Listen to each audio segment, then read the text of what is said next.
All right, so recording's on, so we're into chapter 25, one of my favorite chapters. And the reason why this is one of my favorite chapters is, to me, it's so overwhelming.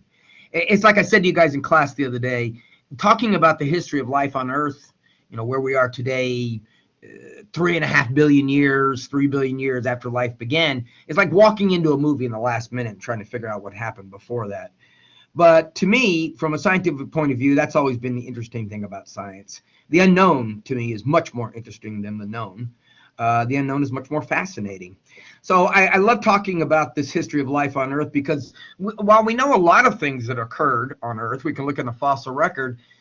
Really, when it comes right down to it, and when we're going to start on the first part of this lecture today, how life began on Earth, that's a whole nother story. So we'll talk about just some basic ideas of how we think that this whole thing called life may have begun on our little rock. And then when we're done with that, we'll go ahead and start moving into sort of the progression of life on Earth. So after life began, what came first, and when did certain critters arise, and what was going on in the environment, right? Remember I said that when we're talking about evolution, it's all about the environment. So we're going to discuss how the world's environment changed through time, and of course how that impacted species diversity and species abundance. But let's get into that first really important question, this whole idea of biogenesis. So how did life start? Oh my goodness. Well, there are lots of different ideas throughout time at how life began on Earth. I was watching a really interesting show on TV a while back. I think I mentioned to you folks that they think that life may have begun on Earth more than once, that it may have started and then maybe fizzled out and then maybe started again and perhaps produced so much toxic waste that it made its own environment toxic and died. And so what we see today as life, as whatever took hold, might be a third or fourth attempt, which is kind of interesting when you think about the fact that maybe there's life on other planets, right? The early Earth, as we'll see, was a pretty radically different place than it is now. And if life could begin in such a radical environment, it's reasonable to assume it could begin on other planets as well.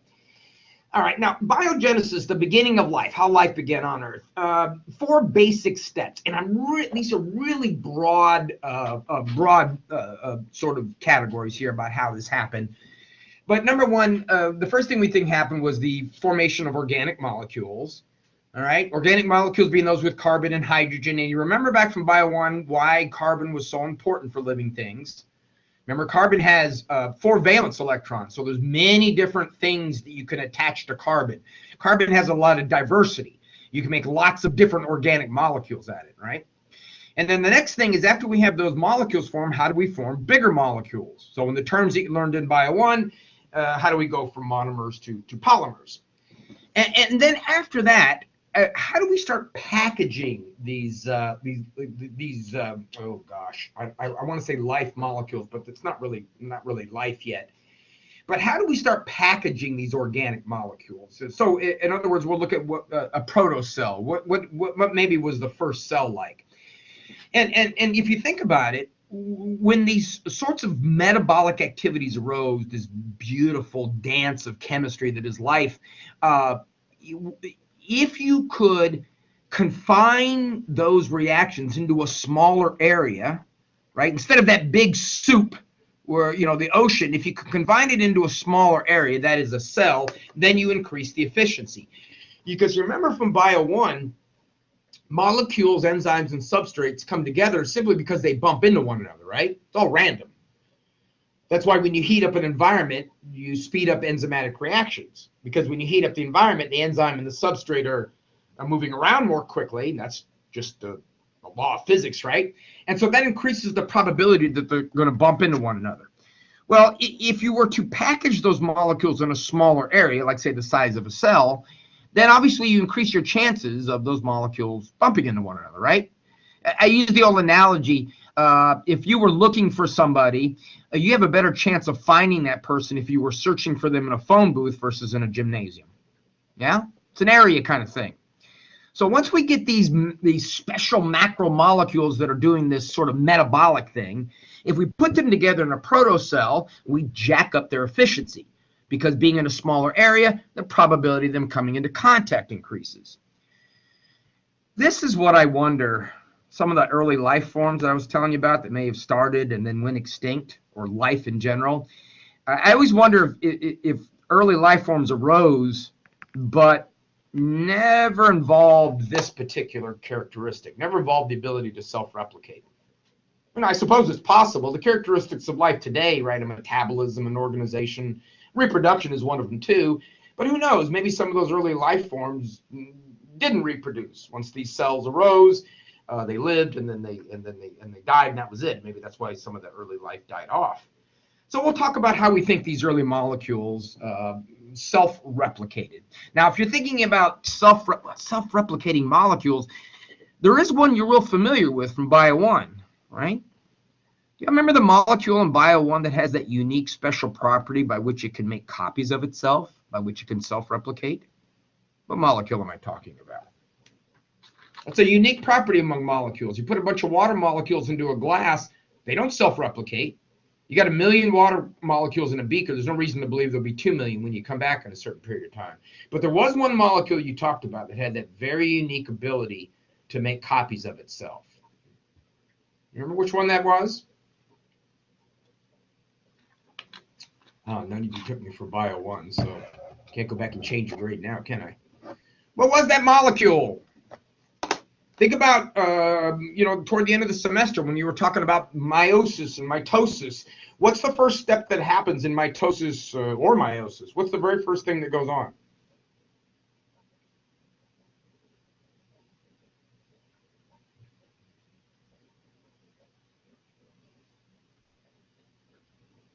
Well, before you replicate the cell, what do you have to replicate?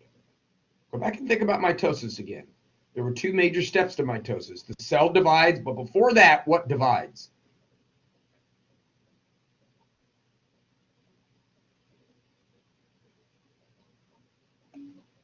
Ah, there you go. That's a self-replicating molecule, isn't it? DNA, remember, it was a self-replicating molecule. It made copies of itself. And at the time in Bio 1, hopefully, you understood the significance of that, right? Molecules don't normally make copies of themselves. As a matter of fact, there was a book written a number of years ago, called The Selfish Gene. And basically what the guy argues in this book, The Selfish Gene, is that your DNA cares nothing about you at all. Your DNA only uses you as kind of a vehicle or a vector, if you will, to make copies of itself. When you undergo mitosis or meiosis, you make copies of DNA. This molecule, way back in time, maybe before there was even DNA, there was a molecule that developed this ability to make copies of itself. And that's going to be very important for the perpetuation of life, right? I mean, if you think about why mitosis and meiosis occurs, it's because you're perpetuating life, and you can't perpetuate life unless life has genetic information. It's the whole thing that that Darwin didn't quite understand about evolution, right? Passing it down to your offspring, that kind of thing. So that, in kind of a real overview, is what we're going to look at in terms of biogenesis. But I want to start first with this idea of organic molecule formation. So how did the world start developing organic molecules? And remember again, the importance of developing organic molecules is that they are diverse. Organic molecules are diverse because they have carbon as their central element. And you can do lots and lots and lots of things with carbon, okay? Add lots of things to it. You can make rings of it. You can make different types of isomers of carbon. You can make mirror images of organic and carbon compounds, right? So there's an awful lot of different things you can do. I always tell my Bio 1 students that, to me, carbon are like Tinker Toys. You know, those toys that we might have had when we were kids, where you had the round wooden little structures and had a bunch of holes in it, and you could put these sticks in there, and you can make all kinds of things with Tinker Toys. Well, those round little wooden things that had the holes where you could put all the sticks in, they always kind of remind me of carbon. Because it had all these different holes in different places, you could attach these sticks in many different ways. So you could make a giraffe, you could make a bridge, you could make an airplane, you could make a donkey, right? You can make all kinds of different things just because that tool was so that toy was so flexible that way. I sometimes wonder if it would be better if we focused more on those kinds of toys again. It seems now like the toys are all packaged, like Legos. You buy a Lego set, and you're building, a space Lego arrangement. When I was a kid, we just had boxes and boxes of Legos. Nothing special about them. They were just little blocks, and we made anything out of them, made anything we wanted to. Again, it's kind of like organic molecules, kind of like carbon. All right, let's go back to the early Earth. The early Earth was nowhere near the same way it is today. It was actually not a very good place for life as we know it today, but it might have been a pretty good place for life to begin. The Earth's atmosphere today is an oxidizing atmosphere. Yeah? Oxidizing atmosphere because there's a lot of oxygen. About 20% of our atmosphere is oxygen. Now go back, and I know some of you are in chemistry, but you might remember from Bio 1. What does it mean when a molecule or an atom has been oxidized? What physically happened to it?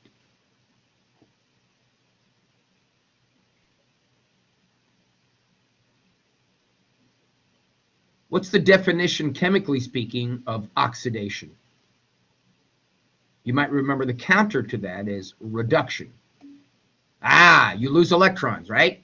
You're losing electrons. Well, Kaylee, you're using the oxygen molecule. Yeah. I think you have the right idea, though. You're using an oxygen molecule to oxidize something. Remember, the process of oxidation is the loss of electrons. Lots of things can be oxidizers. We just name it oxidation because oxygen is one of the best well-known oxidizers out there. Well, the Earth today is oxidizing. The early Earth, on the other hand, was quite the opposite. It wasn't oxidizing. It wasn't tearing apart molecules. The environment of the early Earth was much more reducing. And reducing, being the opposite of oxidation, is to put things together. So on the early Earth, the atmosphere, made of the chemicals it was very ripe for polymer formation. Okay, so putting molecules together, make small organic molecules to make big organic molecules, or even just atoms and putting them together to make organic molecules. Now, you also might remember from Bio 1 that in order to build a molecule, in order to make something more complex, you need energy. Okay, remember the laws of thermodynamics. If you undergo catabolism, which is tearing down of a larger molecule, you release energy. And then if you undergo anabolism, you use energy to build that up. So if the early Earth's atmosphere was reducing, we still are going to need a form of energy to start binding those molecules together. Now, that's just the laws of thermodynamics. And where would that energy have come from? Well, on the early Earth, there wasn't any oxygen. So there was a lot of ultraviolet light that was making it to the planet's surface. Now, ultraviolet light is dangerous to life that we know today. And the only reason we can exist on Earth today is because oxygen levels, or oxygen has increased in the atmosphere. And then there's am I spelling this right? Yeah. There's a type of oxygen, it's actually O3, known as ozone. And ozone drifts up into the upper atmosphere, and it blankets the planet, and it filters out a lot of the UV rays. UV rays are very bad when it comes to causing genetic mutations. There's a lot of energy in a UV ray. So if UV rays can strike your DNA, hit your DNA, and actually jumble up those adenines and thymines, that genetic code. Skin cancer, that's what's going on in skin cancer. Because when you go to the beach, that's why they always say you can get burned. You can get burned at the beach even when it's cloudy out, because the ultraviolet rays can actually go through the sun. So you may not feel the heat of the sun, which is the infrared energy, but the ultraviolet is passing right through those clouds. And you can lay out on the beach on a cool day and actually get sunburned, because the sunburn is your reaction to the ultraviolet rays. Well, in the early Earth, these early life forms, that ultraviolet rays might have actually been a source of energy for them. So it wasn't necessarily detrimental for their life at that time. And that might actually have been quite the opposite. It was the energy supplied to stick a bunch of organic molecules together. Lightning is, 100 million volts? Awful lot of energy occurs in lightning. Now, lightning doesn't always come from rain clouds, too. If you see it in this picture of the early Earth was a lot of volcanic activity was going on, right? A lot of volcanic eruptions, a lot of hot pools like you see in the foreground. McDonald's, there was a few McDonald's, right? They've been around for a while. But for the most part, it wasn't a very nice place. And these volcanoes erupting, when volcanoes erupt, even today, oh, man, that's what I wanted to do. I want to find a picture of. When volcanoes erupt and they spew all that stuff out into the into the atmosphere, the friction that's caused by all the particles in that volcanic material rubbing up against each other can actually cause lightning. Let me find a really cool picture for you of volcanic lightning. Oh, here we go. Oh, that's neat. Here, I'm going to give you a link to a website. It's going to be easier than me trying to. Click on that and take a look at that picture. That's volcanic lightning. That's lightning that comes about because particles in that cloud, that volcanic cloud, are rubbing up against each other and creating electricity. Same reason that happens in thunderstorms today. It's a different material, but even today, volcanoes, when they erupt, because this is an actual photograph, can cause lightning. And lightning is a source of energy, right? So it's 100 million volts. That's a tremendous amount of energy. So that could have been the source of energy that was used to put these molecules together. The geothermal vents that I mentioned, geothermal vents are warm, a lot of minerals. Warmth is something that would encourage molecules to move around. There's energy. Heat is energy. It's not the most efficient type of energy, but it is energy. And then a little later on, we're going to see that, the hot environment, the sand, the clay, the rocks, the terrestrial aspects that were all real warm, those might have been beneficial at sticking molecules together. You remember, heat is a form of energy. It's not the most efficient form of energy, but it is a form of energy. Okay?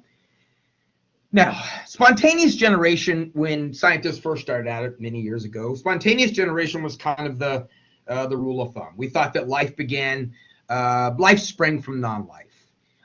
If you threw meat out into your backyard, and you came back in a few days, and you noticed there were maggots crawling all over it, you might be inclined to say, well, I didn't see any maggots around the meat. Where did the maggots come from? Oh, the meat turned into maggots. Okay? So spontaneous generation says that living things can arise or arose out of non-living things. And that was kind of a prevailing thought for many, many years. And you can imagine why with human beings, right? Especially back in the early days of science, we didn't have the technology and the knowledge we have now. And so while spontaneous generation seems kind of ridiculous today, back then it was feasible, at least a feasible hypothesis. Until Pasteur came along. Louis Pasteur, the guy who developed the ability or the technique to pasteurize milk, Louis Pasteur set out to disprove spontaneous generation. Well, I should be a better choice of words. He set out to refute. Right? You never disprove or prove a theory, you only refute or support it. So he was set out, and his intent was to refute spontaneous generation. So here's what he did. First thing he does is he takes a flask, and in that flask there's a broth. And that broth is a nutrient broth for things to grow on, okay? And he sterilizes, he heats it. And the broth is sterile. And then as it cools down, eventually becomes spoiled with microorganisms. Okay? Now, a spontaneous generation person would say that the microorganisms in the spoiled broth came out of the sterile broth. So non-living, sterile broth had nothing living in it, gave rise to living things. Okay? In that era back then, if you think about it, that kind of makes sense. All right? Especially considering the fact that we were just kind of figuring out microorganisms at this point. Now, microorganisms prior to this were, for all intents and purposes, invisible, right? They're really small. So when the broth spoiled, right, you might look at that and say, that had to have come from the broth. I don't see anything else around here that could have possibly gave rise to those microorganisms.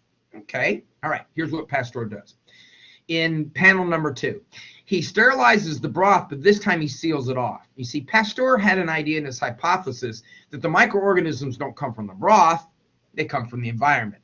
Now, today we know that's the case, right? We know that microorganisms, if you get an infection of some bacteria, it didn't come from you, it came from some outside source. Maybe it come from another human, or, the environment is where it came from.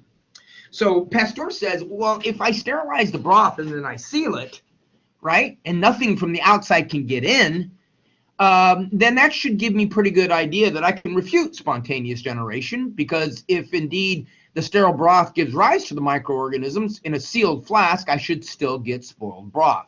But he doesn't. He doesn't get spoiled broth. No organisms appear. So Louis says, you guys are wrong. Spontaneous generation is wrong.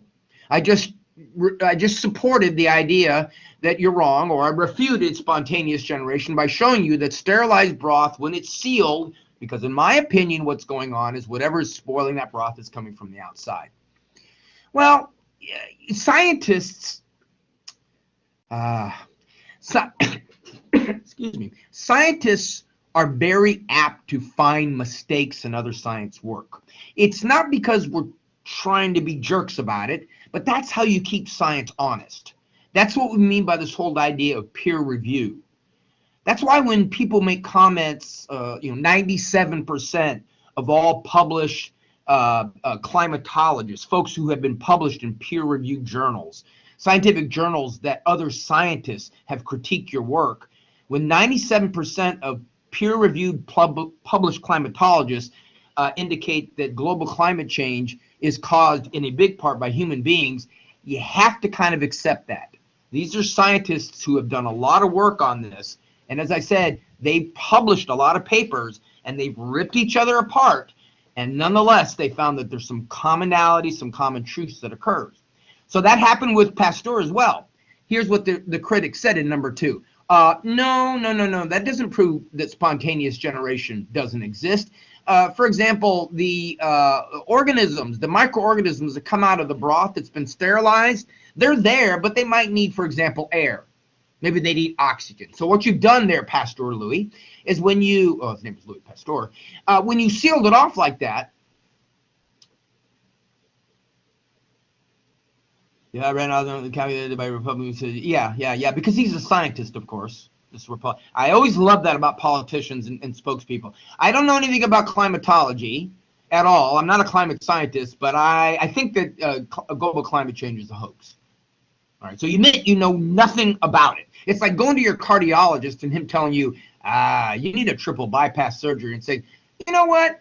I looked at the evidence, and I say no. He's the cardiologist. He ought to know. Yeah, absolutely. It's ridiculous when they say that. And I wish reporters were much more in their face when these people said stuff like that. I wish they would say things like, do you understand how ridiculous you sound?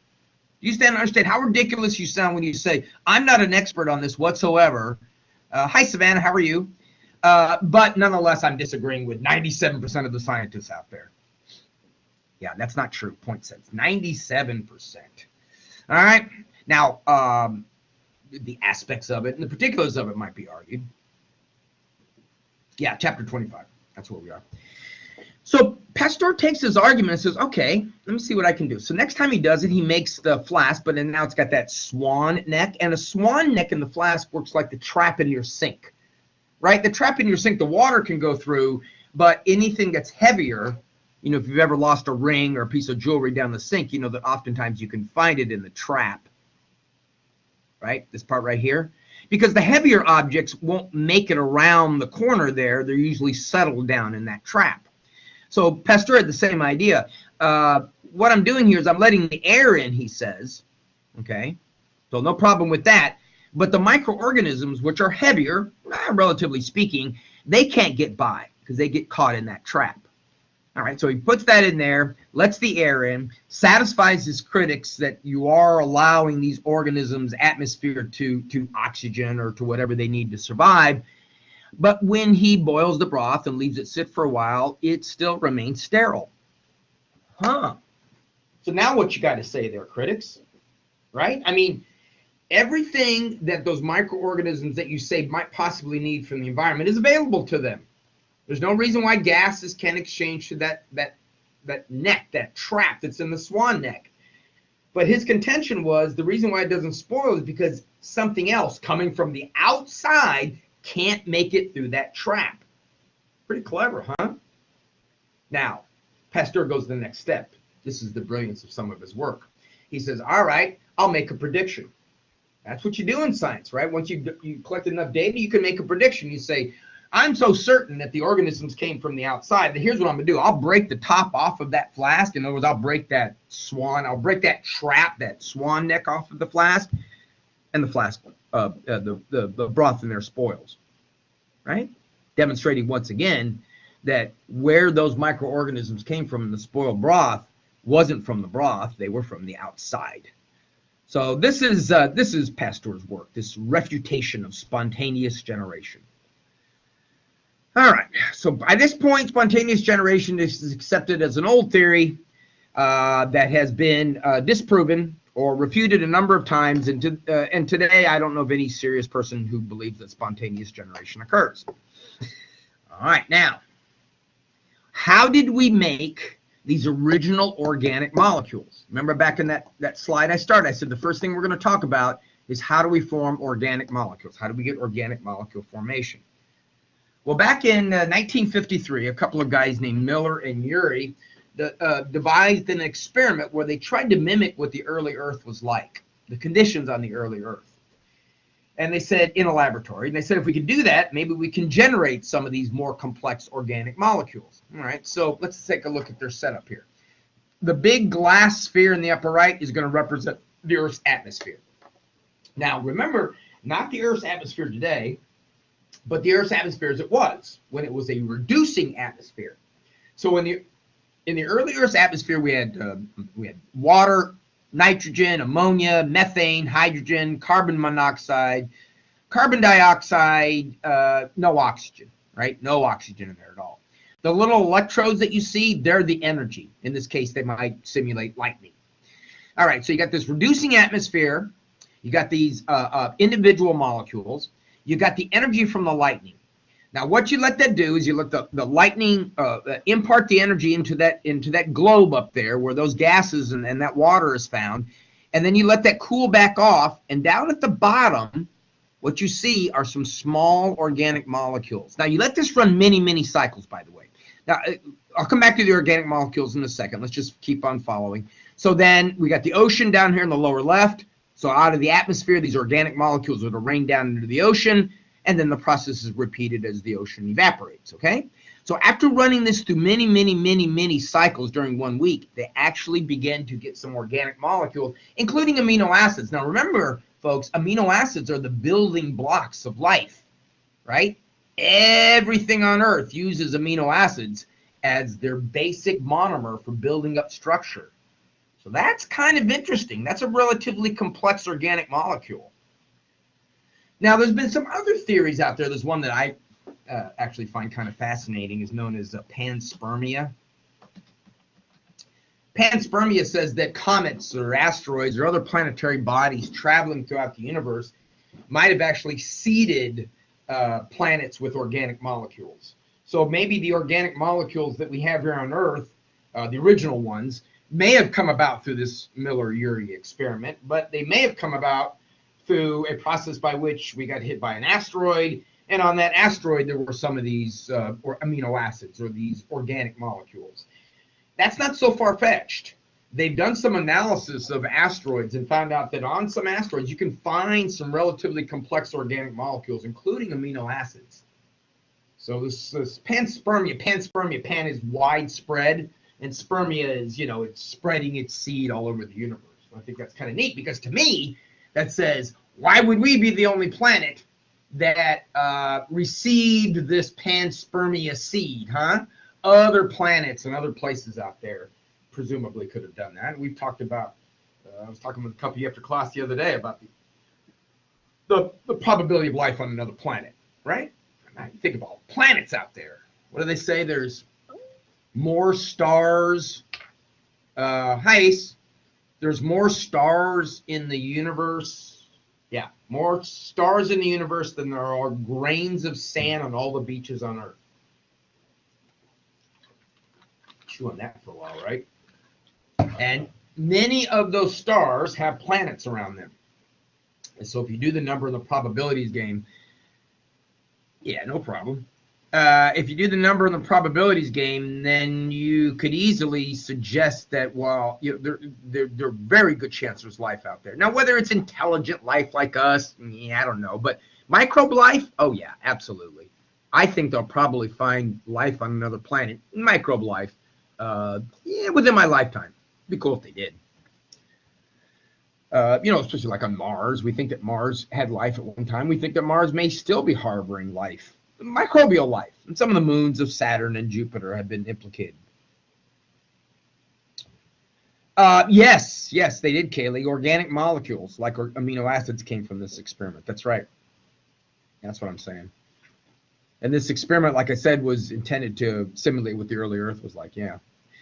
Now, in the 70s, in the 1970s, oceanographers discovered this real unique structure on the ocean floor. They're geothermal vents, okay? And geothermal vents are basically cracks in the ocean floor where the ocean water seeps down between the rocks, comes into contact with the hot lava, and then the water boils back up. You can see in the background, that's the boiling that's coming up. And the water is going to be warm, and it's going to have a lot of minerals in it. And so perhaps the warmth coming from the hot rock and all the minerals, maybe this process that Miller-Urey came up with it in the atmosphere, maybe it didn't happen in the atmosphere. Maybe it happened down around these geothermal vents. Maybe it happened in both places. You never know. Maybe it happened in more than one. Okay, kind of cool. Has life gone extinct on the planet a couple of times? We think maybe these geothermal vents were the last bastions of life surviving, to be honest. All right, so here we got organic molecules, right? Monomers. Now what we want to do is we want to take those monomers and turn them into polymers, right? We don't link them together. Now, in order to turn a polymer into a monomer, you need more than one monomer. I got that. But what else do you need? What else do you need to take smaller molecules and make them into bigger molecules?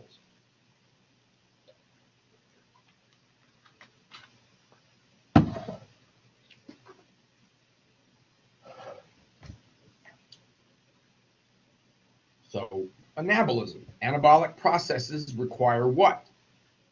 You can't build something without what? Materials, yes, but what else?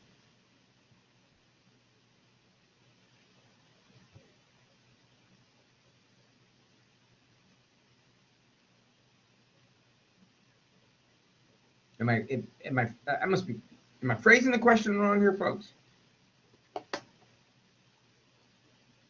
What was it that took these the water, the nitrogen, the ammonia in the Miller-Urey experiment and caused it to make those organic molecules down below? What was it that they needed to be able to have that happen?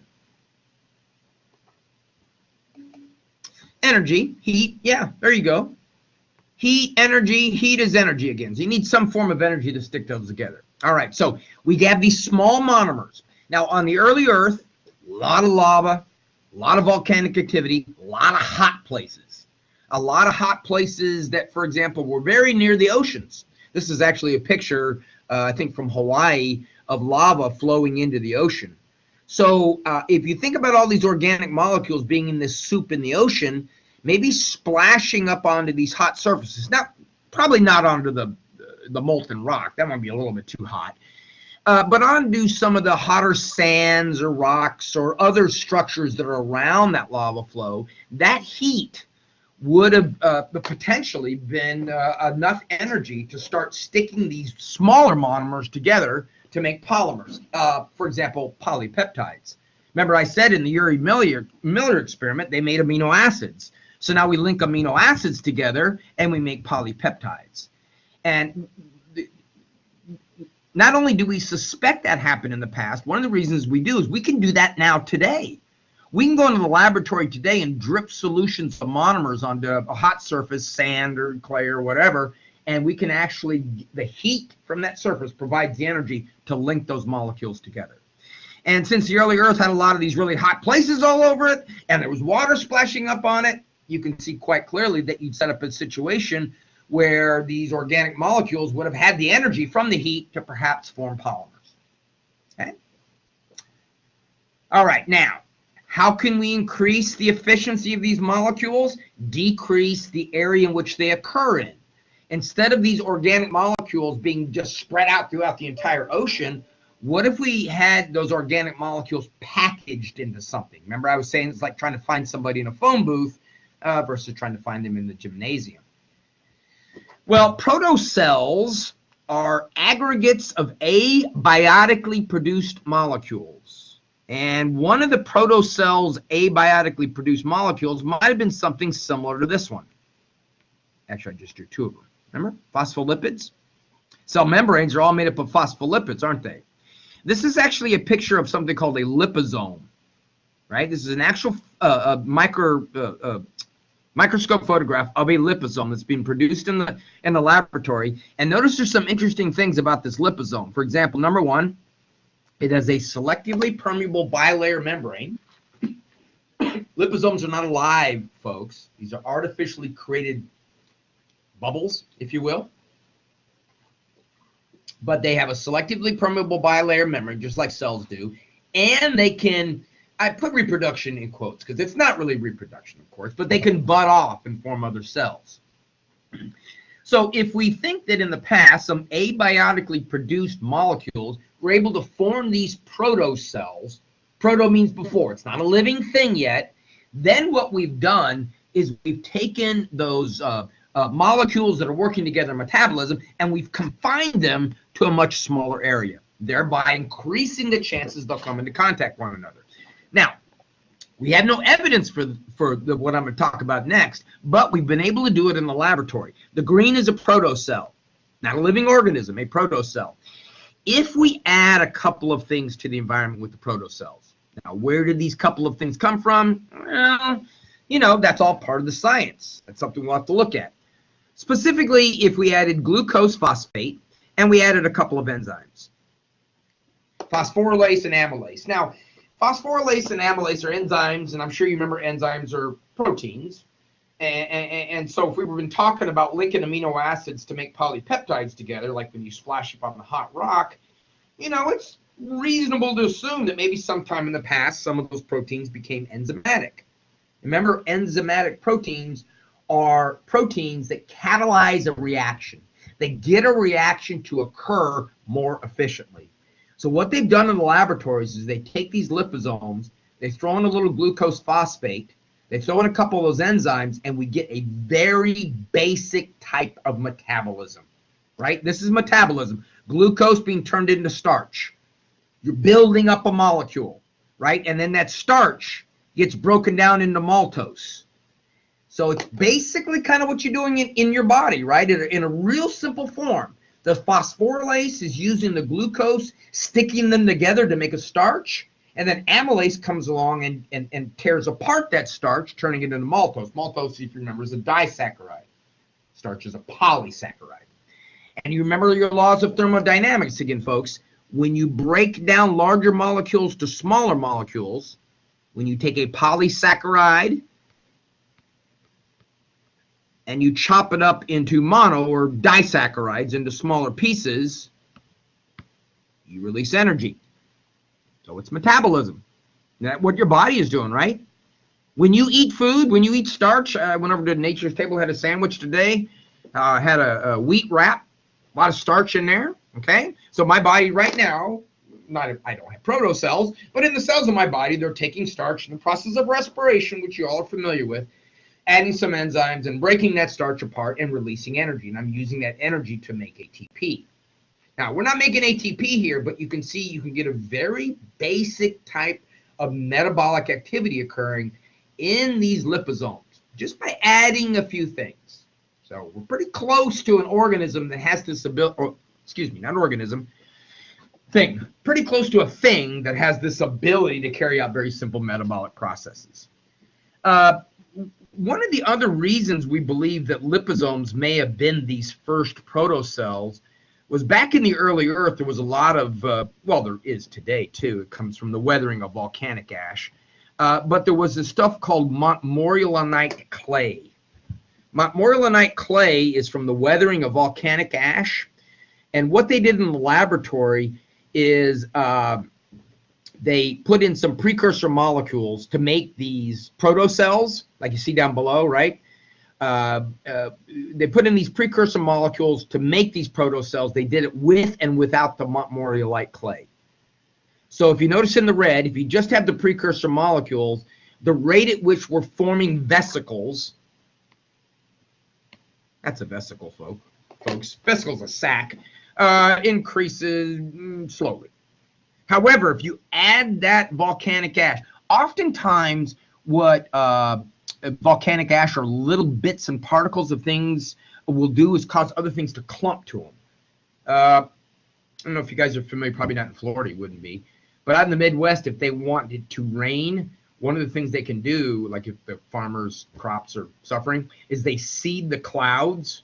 So what they do is they fly planes through the clouds and they drop these little particles of some chemical. I don't know which one it is. And what that does is it causes water molecules to stick to it. And as those water molecules keep sticking to it, make it bigger and bigger, they get heavier, and eventually they fall. Okay? So that's kind of what's happening here. The Morrionite clay from the weathering of volcanic ash, which back in the early Earth, there would have been a lot of that, obviously, provides that grouping structure for these abiotically produced molecules to form around.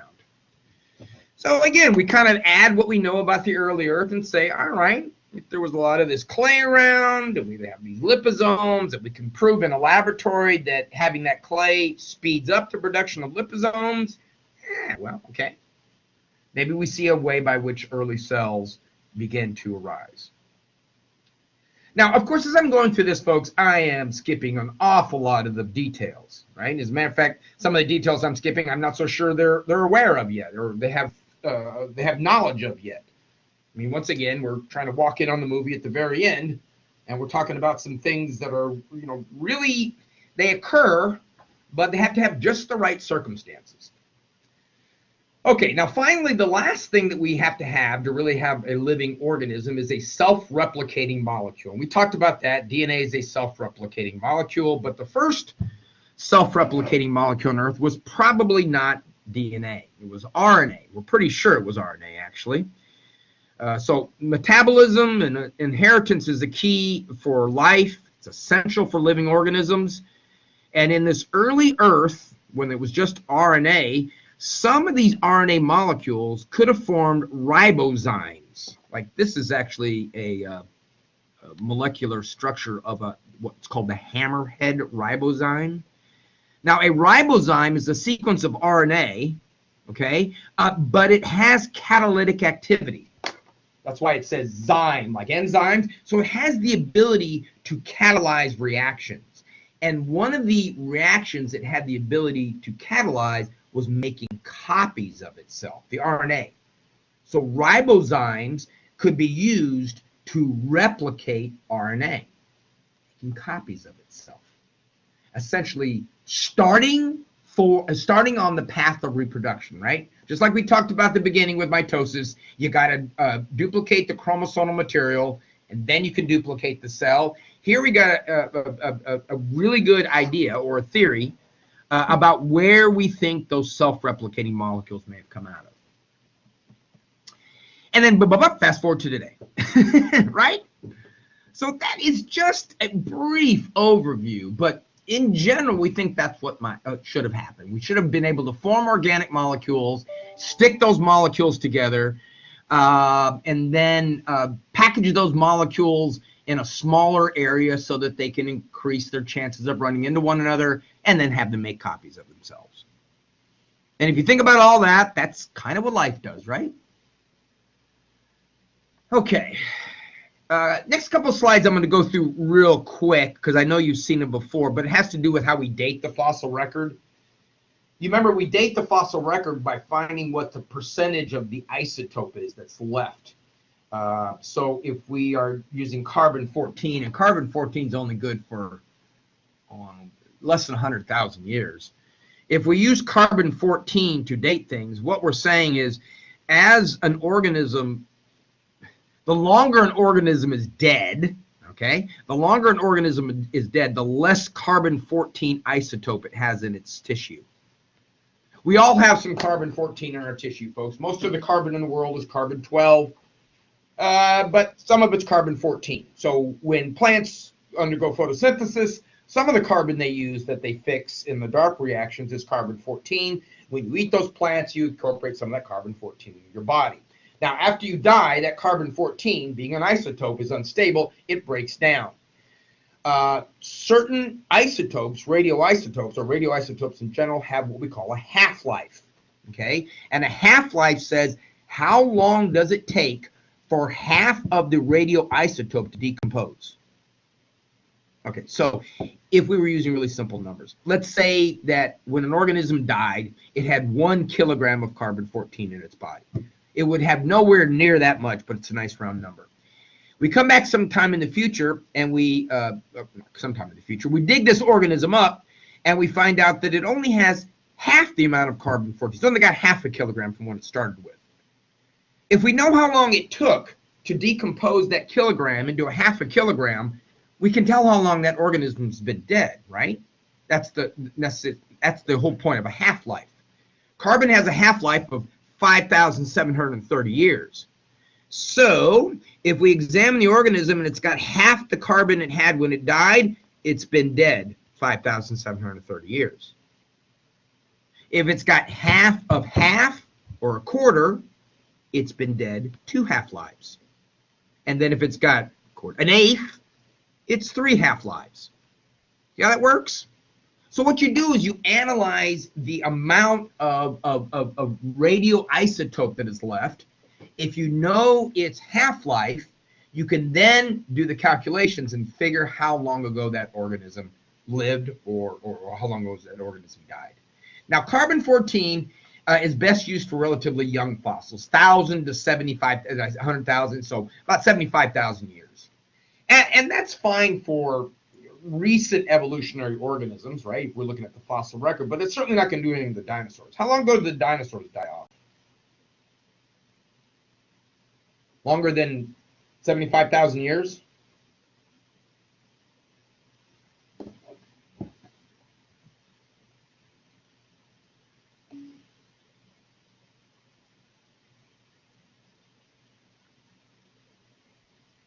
Yeah, 65 million years ago. So you're not going to be able to use carbon-14. And carbon-14 needs organic tissue.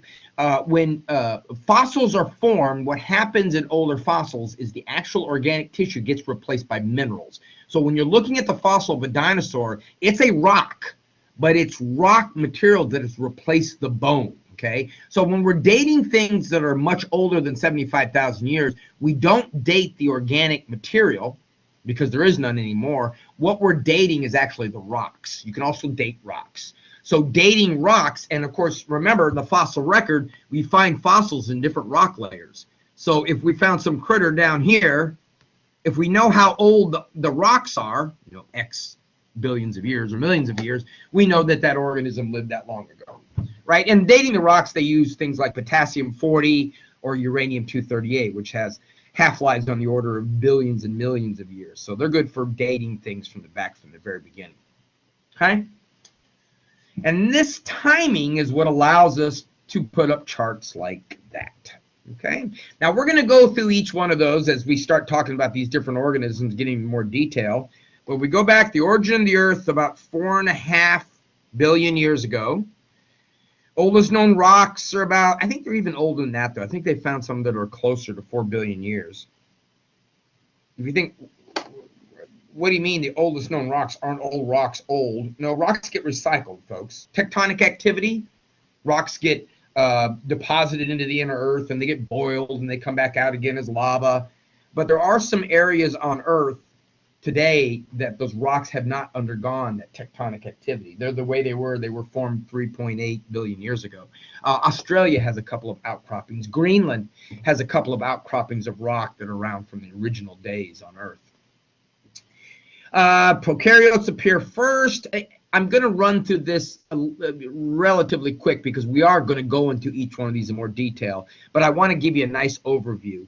So we get prokaryotes first, and then we get eukaryotes, and then this is the Cambrian explosion, right? So before the Cambrian explosion, there was life. There was a lot of algae, some soft-bodied invertebrates, which is always really hard when you're doing paleontology, is looking at soft-bodied organisms. Soft-bodied organisms don't fossilize very well. It's usually the bones that fossilize well. But then that Cambrian explosion came along. And in a relatively short period of time, about 20 million years, all of the major groups of animals that we have on Earth today, prior to this time, we had the sponges and the jellyfish. But after the Cambrian explosion, we had pretty much all the major groups. We had the worms, we had the I was going to say the mammals. No, not the mammals. We had the worms, we had the insects, the arthropods. So after the Cambrian explosion, we had this incredible diversity of animal phyla. And then things move along relatively quickly. Notice for billions of years, not a lot's happening, right? But here's the Cambrian explosion. And then we get a lot of algae. We start to get land that's being colonized. Organisms moving on land. Life evolved in the ocean, but now it's moving out on the land. So the colonization of the land by fungus and by plants. Now, the fungus and the plants would have generally been the first out on land, and then the animals would have followed. Animals aren't photosynthetic. They're heterotrophic. So there's got to be something on land to eat before the animals would have crawled out on land. Okay? And then vascular plants begin to diversify. Vascular plants are plants with vessels in them. That's the vascular part of that. Mosses are not vascular plants. Trees, bushes, plants you normally think about are vascular plants. The fishes arose. Tetrapods, or the four-legged critters. Insects really begin to rise to prominence soon after that. Then we have the Carboniferous period. The Carboniferous period is called that because when we look back in the rock layer back to about 300 million years ago, 350 million years ago, we find these huge deposits of carbon, of coal, basically. And that's because during the Carboniferous period, man, the world was a neat place. It was moist, and it had all kinds of life growing. It was all very swampy. And we start to get, for example, the first seed plants, right? And that's real important because seeds help organisms disperse. And then the reptiles. Ooh, the reptiles.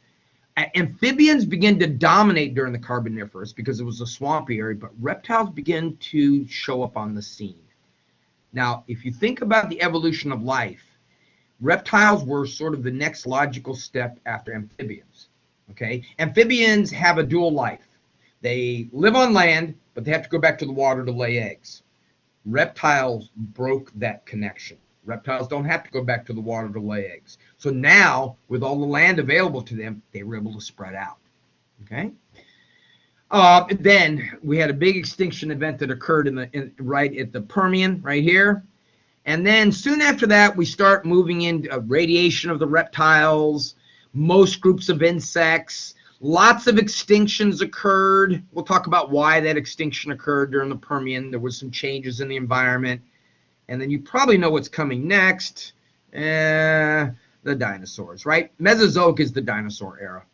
250 to 65 million years ago. Cone-bearing plants, pine trees, that kind of stuff. Dinosaurs. And then the dinosaurs were doing well, but went extinct at the end of that time. Now, mammals are in here. Here they are right there. Mammals arose about the time that the dinosaurs started dominating the planet, started evolving, right? Sometimes people get this idea that the dinosaurs died off and then mammals came on the scene. Now, the mammals were here already. It's just that the dinosaurs were kicking our ass and we really couldn't get a leg up because they were so much bigger and meaner than us. Once the asteroid took care of them, then us mammals went, it's our turn now. And the mammals began to diversify. And in this modern era, Cenozoic, here we are today, in this modern era is when we start to get this major radiation, major speciation of mammals and birds, pollinating insects which went along very nicely with flowering plants. Hand in hand, many times organisms evolved hand in hand. Flowering plants have pollen. And pollen is how they disperse the male gamete to other plants for fertilization. And pollen can be spread through the wind or through insects. So flowering plants begin to really diversify about the same time that insects begin to diversify. They were going hand in hand. And then we get the angiosperm plants, which is the flowering plants, the seed flowering plants. Everybody else is continuing to diversify, to increase in numbers. Primates about 40 million years ago, 35 million years ago, something like that. And then we jump up ahead. We didn't come on the scene until, after the Pleistocene, somewhere 2.5, 2.4 million years ago. So here we are, walking into the movie at the last minute, trying to figure out what happened all before. Pretty cool, huh? All right, so that's an overview. As I go through each group of organisms, we will touch on these time periods again, but I did want you to kind of see it overall, the way it looked like. All right, let's go back to the beginning. 3.8 billion years ago, there really are no clear fossils. Does that mean there was no life before then? I don't know. Probably there was, just fossilizing soft-bodied organisms from that long ago are pretty doggone rare to find. Fossils are not common, folks. Again, I think I mentioned in class, have you ever walk around the woods and trip over a fossil? I mean, my God, ever since I was a kid old enough to know what fossils were, I've been looking for them. I haven't found one. They're not real common to find. So, and if you think about that, even dinosaur fossils, so many times we think, oh, wow, they find this huge dinosaur fossil. Many times they just find a little bit of a bone, part of a leg bone or something like that. But before 3.8 billion years ago, we don't have any real direct indication that life was around. But soon after that, we start getting some evidence in the fossil record. Among prokaryotes, for example, prokaryotes do fossilize. They don't fossilize well, but they do fossilize. So what was going on 3.8 billion years ago? Well, the world was a horrible place, very violent, a lot of asteroids. They say at this time that the solar system was a pinball gallery. There was rocks and planets and planetary bodies bouncing off each other, running into each other, rocks fusing together, or planets fusing, or bigger rocks fusing together to make planets. It was just not a really great place for living organisms to survive, especially any type of complex living organism. There was no water on Earth at that time. All of the bombardment, all the asteroids and the comets and all that stuff hitting the Earth, all of that heat, it evaporated most of the water, so there wasn't any water on Earth. But the bombardment ends about 3.8 billion years ago, and the Earth begins to cool off. Liquid water forms. Now, we know life began in liquid water. So it's about this time when the environment is becoming conducive to a living organism, right? 3.8 billion years ago. Now, the first organisms to rise on the scene would have been the prokaryotes. Prokaryotes arose about 3.5 billion years ago. And they have dominated most of the Earth's history, right?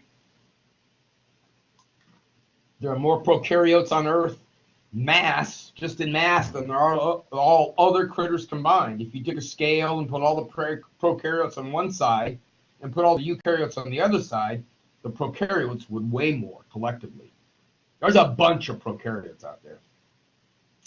Did we talk about how many prokaryotes you have in and on your body? How many cells does your body have? If you counted up all the cells in your body, how many do you think you have?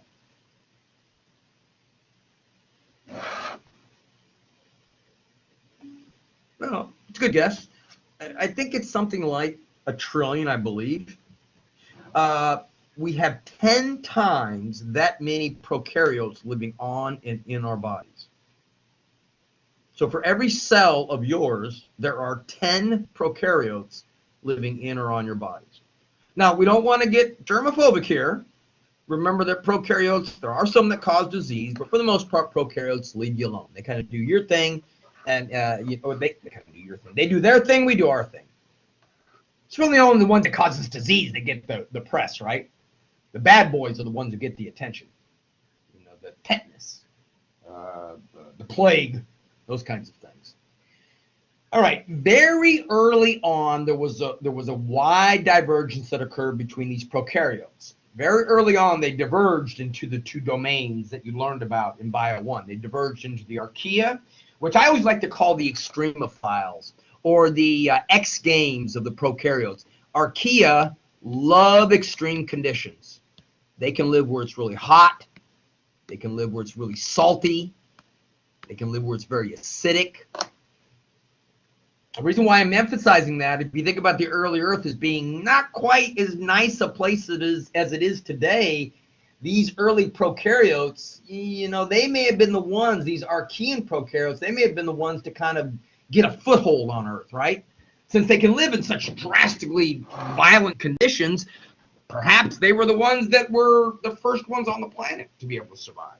Maybe when we go find life on other planets is what we'll find is extremophiles, right? Maybe on Mars we'll find extremophiles. Never know. All right, so now we got the archaea and the bacteria. but we still got the prokaryotes. Now, how did they make a living? How did they survive? Well, some were photosynthetic, and some were what we call chemoautotrophs. Some of the early prokaryotes were chemoautotrophs. Now, chemoautotrophs can do things like, for example, they take carbon dioxide and hydrogen and make methane. And this is metabolism. This releases energy. Some chemoautotrophs oxidize sulfur. And when you oxidize something, you release energy. Some oxidize hydrogen sulfide. Now, that's important because there was a lot of hydrogen sulfide in the early Earth. Hydrogen sulfide is that rotten egg-smelling gas. Very common gas in volcanic eruptions, hydrogen sulfide. Now, remember, we have volcanoes on Earth today, but I'm talking about volcanic activity well beyond what you can possibly imagine on Earth. The Earth was constantly in volcanic activity during that time. Right now, we have a volcano erupts every once in a while.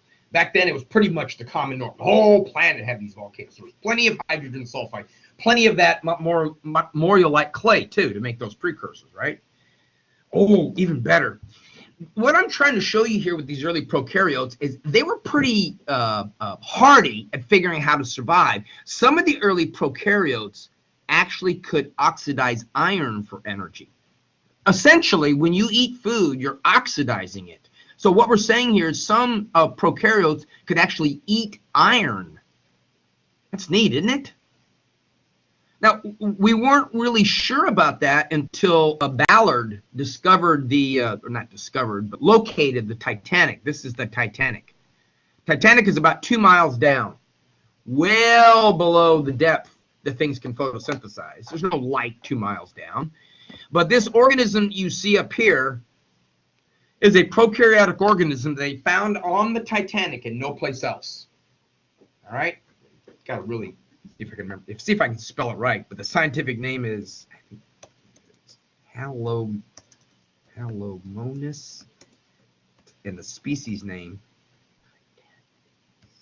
something like that. Titanicea. It was named after the Titanic.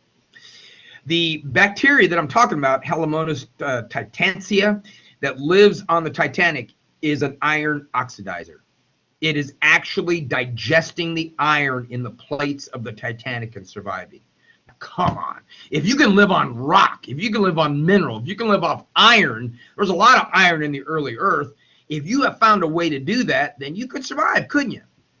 These were what we call the chemoautotrophs. They were feeding themselves, all right, so they're making their own food, but they were doing it chemically. You're familiar with another type of autotroph, though, aren't you? You're familiar with an autotroph that makes its own food, but it doesn't use chemical reactions. You see, these things over here, these chemoautotrophs, are oxidizing these materials, which releases energy. There is another organism out there that's an autotroph, but for its source of energy, it doesn't oxidize iron or hydrogen sulfide. It uses this as a form of energy. What do we mean by that? What do we mean when we see the root photo? Something that has photo means what?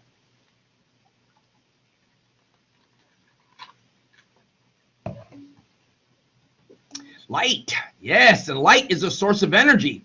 Who are some very prominent photoautotrophs that we deal with every single day of our lives? Name a photoautotroph.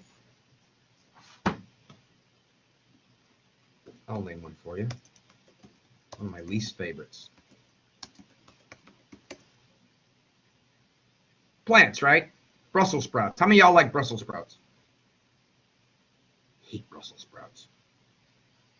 And I always wondered when I was in grade school, why did they feed it to grade school kids? How many grade school kids like Brussels sprouts? I don't know of anybody who look. You do? Oh, I always have an adage: never eat food that smells like a fart. Brussels sprouts smell like fart to me.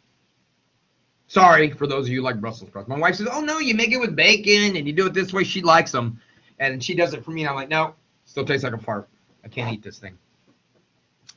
Okay, that's what photoautotrophs were. They're photosynthesizers. Let's talk for just a second about photosynthesis, though. If you remember back from Bio 1, photosynthesis was pretty complex, wasn't it? Right? It was a pretty complex metabolic reaction that was going on. So let's think about it in terms of parsimony. Like we talked about parsimony with cladistics the other day, let's use Occam's razor. Occam's razor says the simplest answer is probably the right one. So let's take a look at these two hypotheses about how photosynthetic species would have arose. Now, the one on the left said that photosynthesis arose several times in different groups. You might just, at this point, think that only plants photosynthesize, but that's not true. Plants photosynthesize, prokaryotes, there are prokaryotes that can photosynthesize. There are protozoans that can photosynthesize, right? There are many different things that can photosynthesize. So the two hypotheses we got is that an ancestral prokaryote, not a photosynthesizer, eventually gave rise to a bunch of photosynthesizers. Maybe this is the plants, and maybe this is the algae that photosynthesize. Maybe these are the protozoans. The other alternative hypothesis says that photosynthesis arose first, so everything starting off was a photosynthesizer, and that later on, certain organisms lost the ability to photosynthesize. And they would have been the heterotrophs, like you and I. Now, impress me with your science, or your ability to critically analyze information. Which one of those is most parsimonious? Which one of those is less probable between those two? The one on the left or the one on the right?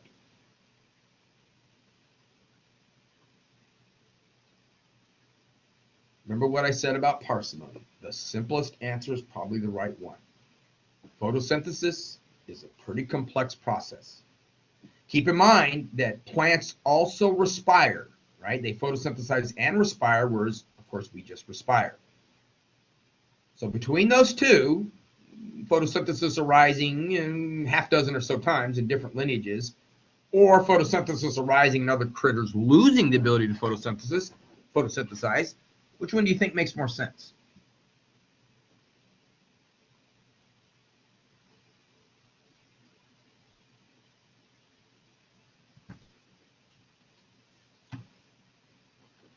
No guesses? It's a 50-50 shot, even if you did guess.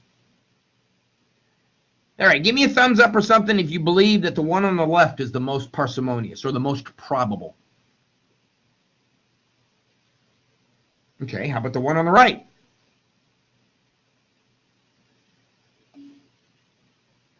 Why do you say that, Kaylee? The one on the right. Why did you say the one on the right? She's like, oh man, he's going to make me explain? No, it's real simple, right? What's the reason that the one on the right makes more sense to you in terms of complexity than the one on the left?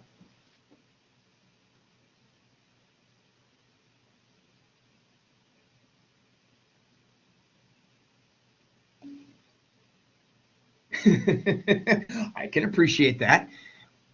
Well, take a look at this, folks.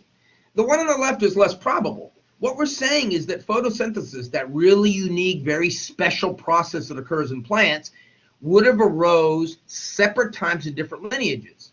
Is that possible? Yeah, but it's probably more possible. It makes more sense that photosynthesis arose and then other organisms lost the ability to photosynthesize. Remember, because you photosynthesize, you also respire. So us respirators, if we go back in our evolutionary history, us heterotrophs, excuse me, us heterotrophs may have evolved from a photosynthetic ancestor that lost the ability to photosynthesize. Now that makes a little more sense than thinking about organisms, many different lineages develop this very complex process of photosynthesis. And by the way photosynthesis happens in all these different organisms is very close to the same way. So if you think about what we learned in cladistics again, because they have that similarity to the way they do it, there's a very good chance that these organisms, it wasn't that they all, this is saying that many different critters, the one on the left, came up with this really complex idea, very similar to one another at the same time, or essentially at the same time. Nah, makes much more sense that something could photosynthesize and then you lost the ability to photosynthesize later on. And that is indeed what we think would happen. We think originally the photosynthesizers and then those that became heterotrophs. So, through time, this would have gave rise to, like us, animals. That's supposed to be an arrow. Okay? Since we're on the topic of photosynthesizers, let's look at some very important photosynthesizers. About 2.7 billion years ago, something happened on Earth. During that time, there was this rapid proliferation of organisms of what we call cyanobacteria. Cyanobacteria have a name, common name, blue-green algae. Let me say something about algae for a second before I go on. There's a lot of confusion in that word algae. Algae can refer to many different things. There are prokaryotic algae, like these cyanobacteria. Not pro, God, there should be no E at the end. There are plant algae, and there are protozoan algae. So when someone says something's an algae or an algal, then which one is it? There's many different kinds. All right. So these are prokaryotic algae, the cyanobacteria, Anabaena and Oscillatoria. Two that you maybe saw, maybe not in Bio 1, but two very common. You actually see them in this class. Two very common prokaryotes during this time, and these were photosynthesizers, and they produced O2. Not only did they produce O2, folks, they produced a lot of O2. They produced so much O2, or there were so many of them to produce so much O2 that even today we see evidence of them in these structures we call stromatolites. These are stromatolites. I believe these are from someplace in Australia. But stromatolite is the fossil remains of these huge mats of these photosynthesizers. Massive amounts of these photosynthesizers, right? And they grew in these very thick mats. So what I'm trying to say is we're doing a lot of photosynthesizing. We're producing a lot of oxygen, okay? Tons of oxygen. Now, the stromatolites didn't grow in columns like you see in the picture. What has happened is that huge mat, the ocean, has moved in and eroded in between, okay? So all those little columns represent where the water is just kind of cut in between where the mats would have been, right? The point is in all of this, with all of that oxygen being produced by these photosynthesizers, initially the oxygen goes into the water and it combines with iron, makes iron oxide, rust. But after a while, there was so much of this oxygen that began to escape out of the water and move into the atmosphere. Oh, now that's good, right? Because there are critters that come along that use oxygen. Now, if you remember back in respiration, you get a lot more ATP if you aerobically respire with oxygen than if you anaerobically respire, right? You only get a couple of ATPs when you anaerobically respire, but you get 36 or about 38 when you do it aerobically. So being able to use oxygen would be advantageous if you can use oxygen. Now, there are some critters out there that are anaerobic prokaryotes, and during this time, 2.7 billion years ago, the rise of O2 was actually bad for them. Some organisms are what we call obligate anaerobes. Obligate anaerobes can only do anaerobic respiration. And the obligate part is they actually die in the presence of oxygen. Now, if you're trying to think where on earth would we find them, bottom of the mud at the bottom of a swamp, bottom of deep lakes, these areas that become anoxic without oxygen, okay? There's still areas on Earth that are around like that today. So a lot of these anaerobic prokaryotes that are around during the time began to die off, right? Oxygen was ruining them. It's such a heavy oxidizer, it was destroying them. Now, other ones came up with some very ingenious ideas, and one of them was this idea of endosymbiosis, which I'll get to here, maybe not today, but in a few slides, we'll talk about endosymbiosis. This is the way they survived. So the oxygen levels begin to rise, and about 2.2 billion years ago, the oxygen levels dramatically rose. And that's because we start getting eukaryotic algae, all right? Not blue-green algae, which are prokaryotes, eukaryotic algae with chloroplasts. Now we've got a ton of oxygen being produced. Look at this chart. Thank you. 2.2 billion years ago, here's the oxygen levels. Bam! And it rises. Okay? At about that time, now oxygen means you can process more energy. So this is about 1.8 to 2 billion years ago. At that time, with that increased level of oxygen, that made it conducive for eukaryotes to evolve. Remember, eukaryotes are much more metabolically demanding than prokaryotes, and oxygen allows them to do that. Again, it's back to the 2 ATPs versus the 3 dozen that you get if you do it aerobically. As I said, though, if you were an anaerobic prokaryote, you might have been on the run. You might have been going extinct. And some survive. We're able to survive even to today through this process of endosymbiosis that I'm going to talk about. All right, one more slide, and we'll be done for the day.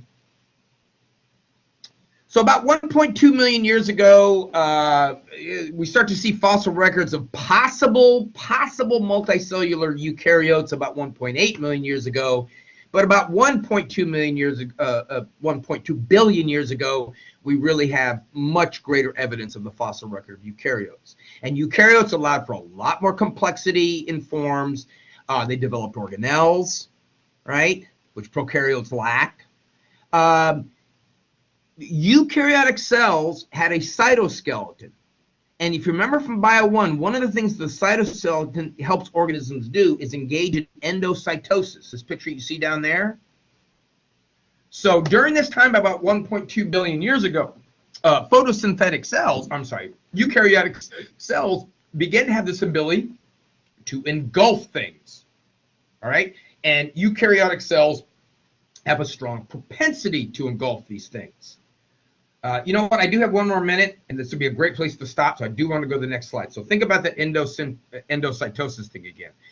Let's look at this endosymbiotic theory. Now, endosymbiotic theory explains where maybe and how some of these prokaryotes survived. So we start up here with an ancestral prokaryote. And that ancestral prokaryote began to fold in membranes. And it formed the membranes that become the endoplasmic reticulum and the nuclear envelope. That's where all those membranes come from. Remember, prokaryotes aren't big about those internal membranes. So what we have in terms of endosymbiosis, symbiosis is you help each other out. Maybe at some time in the past, one of these ancestral eukaryotic cells engulfed an aerobic bacteria. Bacterium is singular. And then maybe a little further on, some of these might have engulfed a photosynthetic bacterium. And through time, the aerobic bacterium became the mitochondria, and the photosynthetic bacteria became plastids, which became chloroplasts. Now, the reason why we know this may have happened is mitochondria and chloroplasts both have their own DNA, they have their own ribosomes, and they divide independent of the cell dividing. And they kind of look like a rod-shaped prokaryote. So those bits of evidence suggest to us that where those things came from, the fact they have there's no other organelle in the cell has its own DNA, may have been free-living organisms that perhaps these oxygen levels were destroying, but got engulfed by this cell and developed into a symbiotic relationship. The cell engulfing them protected them from the high oxygen levels, and in turn, the mitochondria made the cell more efficient, right? 36 ATPs versus 2. You don't have mitochondria, you only get 2. And of course, the photosynthetic one allowed them to photosynthesize, didn't it? Okay, guys, that's where I'm going to stop. Next Monday again, you will have lab. You know what I'm going to do is I'll record the rest of this lecture and post it for you. How much do I have? Yeah, I'll go through the rest of this lecture and post it for you. And you guys can take a look at that. But we will do the prokaryote lab on Monday. So bring your lab manuals, and then I'll do the lecture on that when we get together on Wednesdays. Okay, any questions for me? No? All righty, folks. Have a nice afternoon. Have a nice evening. And I will see you next week. Let me stop the recording here.